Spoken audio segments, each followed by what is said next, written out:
Welcome to this series of tutorials on setting up master data for Zometric's online real-time SPC software.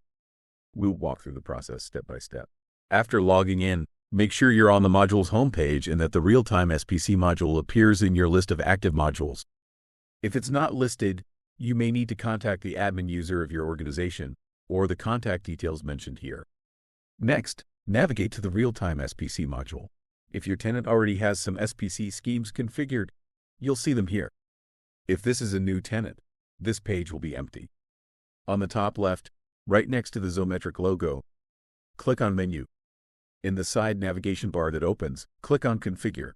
You'll see an option for bulk configuration, but if you're new to Zometric, we recommend following the step-by-step master data configuration instead. The configuration elements are listed in the order in which you would typically configure them. In the next few tutorials, we'll dive deeper into each of these elements and show you how to configure them.